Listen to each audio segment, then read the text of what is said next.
because Houston, like most other major metropolitan areas, sitting on a powder keg.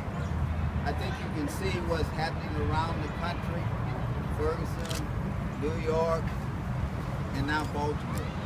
There's obviously a disconnect between the African American community and law enforcement agencies.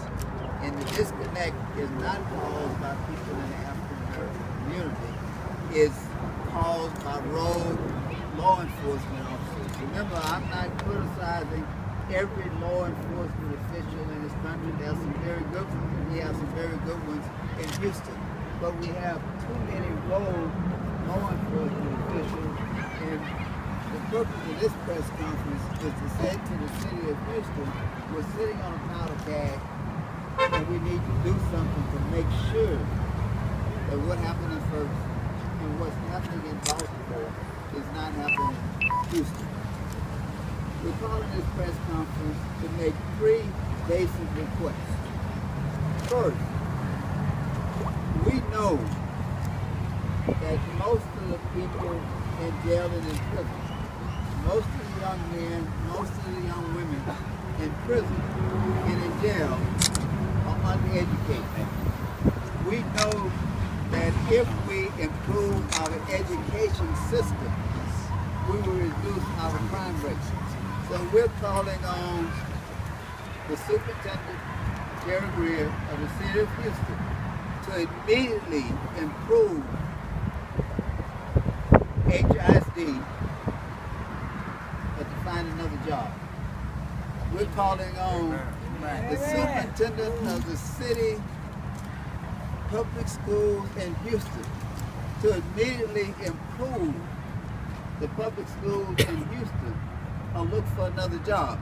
It amazes me in public education that leadership is never blamed for the failure of schools.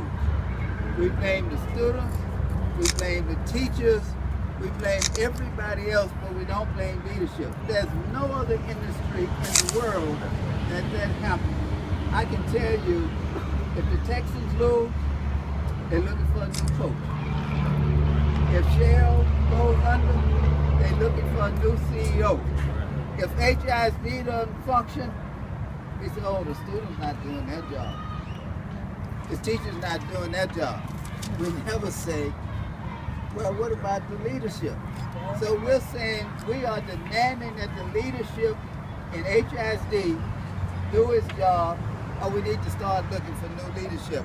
I guarantee you, if we increase the graduation rate of students in the city of Houston, we will see an immediate reduction in the crime rate.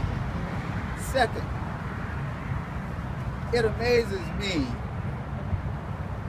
that we have allowed ourselves to accept criminalization of acts that don't make any sense at all. Why is not going to school a crime? It ought to be wrong and people ought to be punished, but why a crime?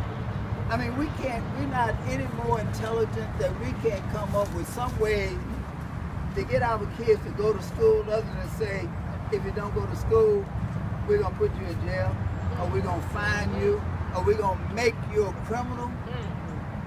And remember, and Bishop James Dixon is going to talk about what happens when we make people criminals. See, we're making so many people criminals, all right, that we are destroying society. So one, all of this stuff that happens in school, I fought when I was in school. Maybe I shouldn't admit it, but I did. I had fights when I was in school. I didn't go to jail. All right, I later went on, became president of the university. Amen. All right, but now if I was in school, I'd probably have a criminal record. Amen. All right, because I was not a kid who sit down every day and didn't say anything to anybody. I was not a kid who was not playful in school. I was not a kid who turned the other cheek. I'm supposed to tell you that. Turn the other cheek was something that came later in life. But we need to stop criminalizing so many normal young folks' activities. All right, we need to discipline them, but the discipline shouldn't be making them a crime, making them a criminal, and turning them into a crime. And Reverend Dixon talked about what happens when you criminalize people. So one, education. Stop. Another one is crime in law enforcement was created to keep us from harming each other. Somehow we flipped the coin. Now most of the people in prison are not there because they harmed somebody else. They're there because we say they harm themselves. I smoke a joint. Should that be a crime? I'm sitting in my living room, I'm sitting on my front porch, smoking a joint. Maybe you think I shouldn't, but should you put an F on my back for doing so? The answer is no. Why are we criminalizing so many activities that don't harm anybody but the person who is actually performing the activity? Now, I said earlier,